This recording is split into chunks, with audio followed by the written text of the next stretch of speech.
Enseguida, en la mesa 2, presentamos en la mesa 2 de Educación, Cultura y Deporte, en la cuarta T, el ponente es el licenciado José Luis González Padilla. Gracias, compañera. A ver si me escuchan, porque no tenemos micrófono ambiental. Educación, cultura y deporte, por lo tanto, República Lectora y de educación física.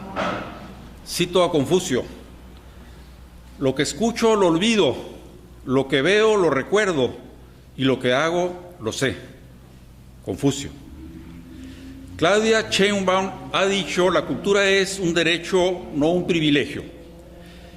Esta frase me parece recordar un suceso acaecido, me hace recordar un suceso acaecido a mediados de los 70s, cuando el maestro Ignacio Montes y yo portábamos una manta por la avenida Revolución de cera a cera, rumbo a un mitin en la calle Segunda, en Tijuana, que a la letra decía: la cultura es un artículo de primera necesidad. Sí, tan importante como el pan y la leche. ¿O acaso no es en los primeros años de la niñez, en la primera escuela a la que asistimos, que es la familia, donde se sustenta al niño, además de miga y pan, de amor, de valores primordiales, como son la moral primera, los valores físicos, emocionales, fraternales, gregarios, religiosos, etc.? Cuando esto no se da, se dan los niños de la calle. Sucede lo que se ve en la película Los Olvidados de Luis Buñuel, que pueden ver en YouTube el día que quieran.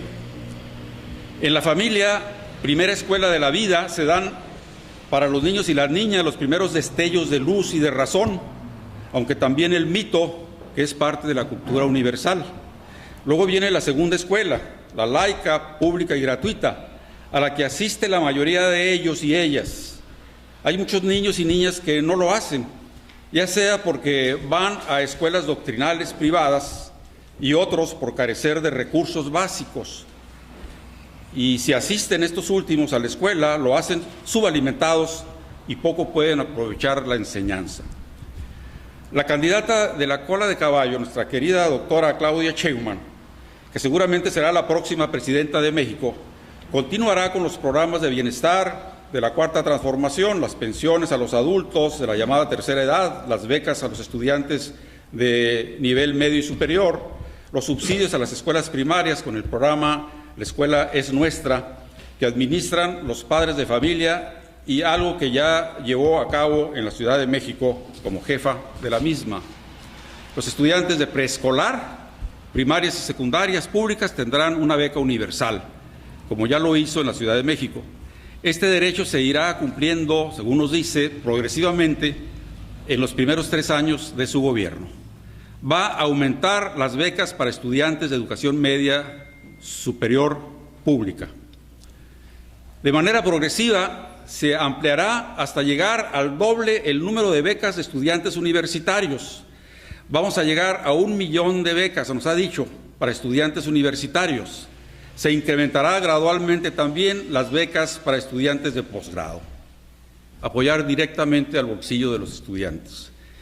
Es en la escuela donde los niños y niñas se cultivan para ser libres y reconocerse como mexicanos y mexicanas. Esto se logra con, además de los maestros, con los libros de texto gratuitos, tan en controversia por la derecha. En una ocasión, en una entrevista en televisión en la Ciudad de México, le preguntaron al exprocurador de los derechos humanos, José Luis Pérez Canchola, que cómo era posible que los tijuanenses habláramos todavía español y no perdiéramos la nacionalidad mexicana con tanta influencia norteamericana.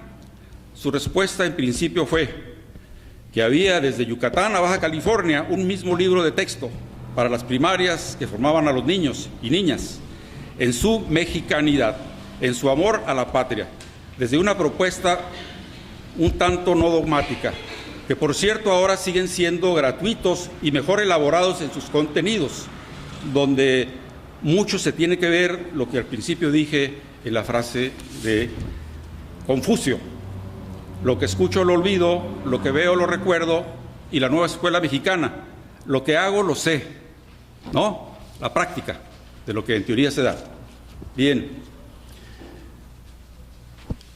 Las propuestas de nuestra querida Claudia Sheinbaum en cuanto a cultura y educación son puntuales y claras. Dejar atrás la división entre la mal llamada alta cultura y la cultura popular. La cultura es una sola, ¿no? Que hay quien la expresa de una forma y hay quien la expresa de otra, es otra cosa. No censurar a los primeros, los de la alta cultura, pero sí promover a los segundos, los promotores de la cultura popular, de lo cual tenemos aquí una exposición de la compañera. Que Letras Libres de Kraus y Nexos de Héctor Aguilar Camín se financien no con el dinero del erario, como ya lo ha hecho Obrador, sino de sus anunciantes y o auspiciadores.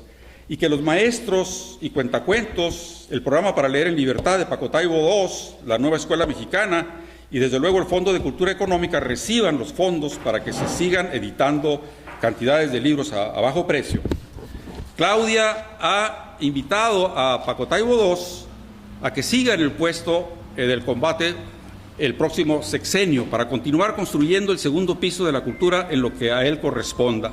A nosotros nos corresponde apoyar estas propuestas.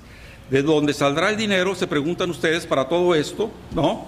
Para sustentar la educación, la cultura y el deporte, del cobro puntual, atinado, proporcional de impuestos, que el que más gane, más pague, de que Salinas Pliego pague lo que debe, de lo que nos vamos a ahorrar cuando seamos autosuficientes en gasolina, cuando se devuelva al pueblo lo robado, etcétera, etcétera. Cuerpo sano en mente sana, decía el adagio griego. Potenciar el deporte y la cultura será parte del segundo piso de la cuarta transformación. El horario de las escuelas primarias se irá extendiendo gradualmente para enseñar educación física y artística. Y citamos algo que nos mandó la doctora, para lo cual habrá que incrementar el presupuesto para la formación de docencia de la comunidad de profesores de artes a nivel básico. No se hace sin dinero.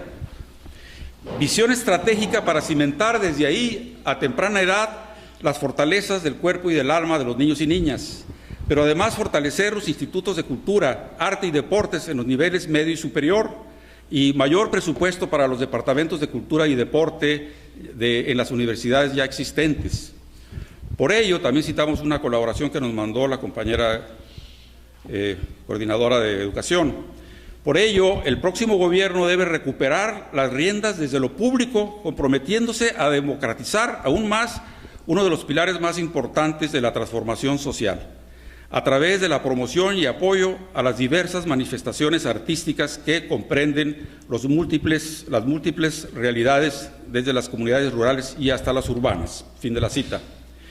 En la construcción del segundo piso debemos llevar al ágora, a la plaza pública, los festivales de cine, teatro y literatura, para impulsar a través de la educación, la cultura y el deporte y el arte la revolución de las conciencias. Se necesita fortalecer los medios públicos y fomentar espacios de comunicación independientes, como el Canal 11, por ejemplo, como contrapeso a las grandes cadenas de radio, televisión, que son causantes de la infodemia y de la distorsión de la realidad. Y al final, citamos también parte de lo que nos mandó la compañera, la ONU, ¿verdad?, en el florero de la Mesa de las Naciones, como ya lo ha dicho Obrador. Sin embargo, aquí dice algo sobre el deporte, la ONU. Inciso A, la ONU dice, la reducción de las disparidades desiguales y del desequilibrios dentro y entre las naciones y las regiones del mundo, en relación con el derecho fundamental a la educación física, la actividad física y el deporte en sus diversas formas, incluidos el juego físico, la recreación, los deportes y, ya casi termino, juegos organizados, ocasionales, competitivos, tradicionales y autóctonos. B, la salvaguardia de los valores éticos de la educación física, la actividad física y el deporte. Y cito al presidente de Francia, ¿no?, que está mandando tanques a Ucrania y dice, por favor, rusos, ahora que vienen las Olimpiadas, dejen de pelear, ¿no? Ahí tienen un ejemplo. Y por penúltimo, el desarrollo de la educación física, la actividad física y el deporte inclusivos en el contexto de los sistemas educativos formales e informales y dentro del proceso de aprendizaje permanente. Y último, la mejora de las funciones de la educación física, la actividad física y el deporte inclusivos para promover el desarrollo de la paz. miga y pan, libro y mitología, que luego se brinca cuando llega la razón a la mente de los estudiantes de prepa y de universidad. Gracias.